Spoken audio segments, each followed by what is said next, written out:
Hi guys, my name is Kasey Smith. I'm a holistic nutrition coach from KaseyJSmith.com, and today I'm going to show you how to make my famous Chia Energy Bites. Everybody loves these when I make them, and my son loves these, which is most important because he's a little toddler, and any kind of healthy snack you can get into them is always a good thing. So I'm just going to show you how to make these. It's really easy to make. It's basically 4 ingredients, and you can add in a few other things according to your taste. So what I'm going to do today is make these, and I'm going to add in a few extras than what I typically do. But let's get started. So with these Chia Energy Bites, they have obviously chia seeds, and chia seeds are great for energy because they help. They're packed with omega-3s. They have it's a good protein, and also when chia seeds are soaked in water, they help keep you hydrated once they're in your system. It also can help you feel fuller because they have a lot of fiber in them too. So what we start out with are old-fashioned rolled oats. I prefer to use the thicker cut oats. You can get the thinner ones, but I don't typically like instant just because the thinner it is, then the quicker it's absorbed into your blood sugar. We want to keep that down. So we have a cup of oats, and then I'm going to add in 2 tablespoons of chia seeds. Now these chia seeds I get in the bulk section of my grocery store, and then I just store them in used up or glass jars that I have. This was tomato sauce, and I washed it, and then now I store my chia seeds in it, and I keep these in the refrigerator because chia seeds are high in fat, and anything that's high in fat will become rancid very quickly. So you need to store it in the refrigerator or the freezer. So I keep nuts and seeds, chia seeds included, almond flour, things like that. You need to keep that in your refrigerator. All right, so there's 2 tablespoons of this, and you can add, a little bit more if you want. This is just what I find that works well. Trying to get that mixed in together, and my hands are clean. And it's great to get your little ones to help you with this too. Mine's napping right now, so otherwise he would be helping me pour all the ingredients in. He loves doing that. So next is our almond butter, and you can use peanut butter, but I love to use almond butter or walnut butter. They have those, cashew butter, any kind of nut butter they have, you can use that. Sunflower seed butter, it's great.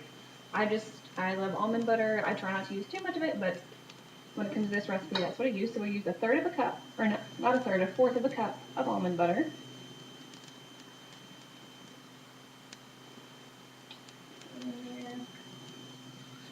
And make sure with any of, even peanut butter included, you want to get, the ones that I get are the kinds they grind at the health food store. They do this, but I don't do this myself because sometimes they have those machines at the grocery store where you can grind the nuts yourself. These are already ground up, but they do it fresh in store, daily or weekly, or however. They always put the date on there. That's what I love to get because all it is almonds, nothing else. And that's what you want to keep it at. You get into the unhealthy stuff when they start adding in all kinds of hydrogenated big words and things that your body won't recognize. So we've got just our ground of almonds, almond butter in there. And then we're going to add, you can add up to 3 tablespoons. You could add more honey if you wanted to. I usually don't even add 3. I usually do about 2 tablespoons of honey. And now I'm kind of running low, so we'll see what I get out of this. And honey also, if you can find local honey, that's the best because that will help with your allergies actually. Let me get a little spatula. The end is missing because my son likes to play with these little spatulas, but I'm going to use this. You can still use it to scrape this out. Get all the honey out of there. Add in maybe 1 more tablespoon. Now, if you do have a peanut butter or almond butter that has sweetener in it, like maybe one with a honey or agave or cane sugar, you just want to do this to taste. You don't want to get it too sweet. So I wouldn't recommend putting in 3 tablespoons of honey if it's already sweet. So I'm just going to do 2. I like to keep mine on the, well, that's all I have. But I like to keep mine on the not so sweet side. Alright. All that in there. And then what I'm going to add, you can add in some cinnamon or vanilla. I'm going to actually add in some pumpkin pie spice. It's fall right now, and I have a lot of this, and I like to use it up before it goes bad. So just a half a teaspoon of pumpkin pie spice. And then I also have some chopped walnuts and some chopped dark chocolate chunks. My son does well with these. He can eat these and chew these up. If you're going to have these for a little one, you might want to skip the chopped nuts or raisins or cranberries. But those are great add-ins if your little one's able to eat them. So I'm going to wait to throw these in after I get everything kind of mixed up here. So it is going to be a little bit difficult to get all of this squished together. And I also recommend adding in some water if you need to, which I don't think I have that, which is on my blog post, but I'll put that on there. I forgot to mention that. Alright, put some more of this down. And also, since I'm not using as much honey, there's not as much stickiness to these. Alright, so what I'm going to do is just add a little bit of water. And this will help it kind of come together.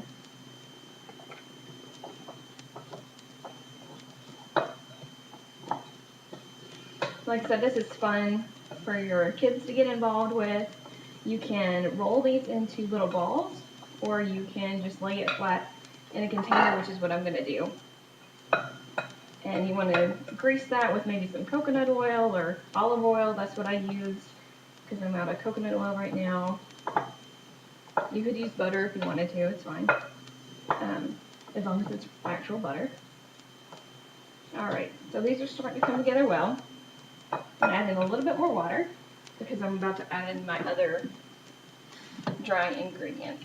And I'm going to scrape the rest of this almond butter out of here because I can't get it all of it.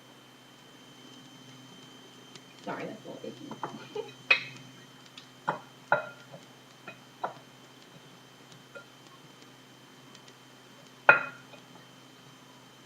And if you get these, if you put too much water in these by any chance, don't worry because there's oats in this and there's chia seeds, so it'll actually all get soaked up really nicely and it'll just help it stick together better.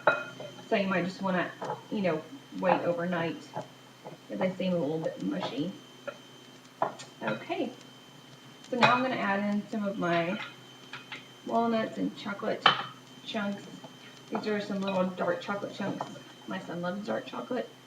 I try not to give it to him that often, but it's a nice little treat, and these are a good healthy little snack.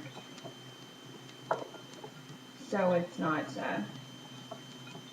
these are more like a treat type thing for us, instead of like an everyday type thing. Okay, I'm going to add a little bit more water. Just because I have more dry ingredients than I typically do.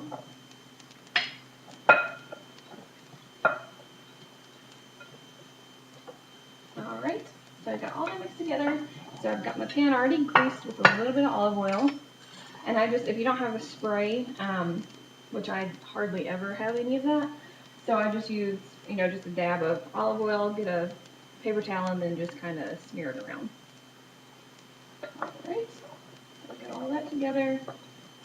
And it smells really good. When you use those spices, you can already smell how yummy they're going to be. These are great for when you go on hikes or just as a snack. But really great because they travel well. What you do is you want to mash these into your container, or you can roll them into little balls, but sometimes those are a little bit tricky. So I just like to do it like this, because then I can portion them out a lot easier too. So once we've got all this mashed down here, and yes, I looked at my finger and now I'm doing this, but I'm the, me and my son are the only ones eating these, and it'll be fun. Alright, so all those are nice pressed down. So I'm going to put this in the refrigerator for at least 20 minutes to kind of sit, longer overnight would be great. And then you can take the whole thing out, or you can slice it into little bites and then put those in another container to store. You want to keep these in the refrigerator. They'll be good for probably up to 5 days. They're probably not going to last that long because they're really good, I promise. Your kids are going to love these. But like I said, these are great for traveling when you go to the playground. We're going to be going on a big cross-country trip in the next few weeks, and I know I'm going to make a big batch of these to take with us. They'll be a great healthy snack to have.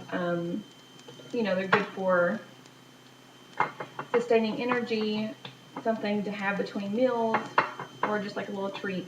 Adding in like chocolate chips or chocolate chunks makes it more of a treat. So just pop this in the refrigerator. You can put some aluminum foil over this or whatever. I'm not going to do it right now.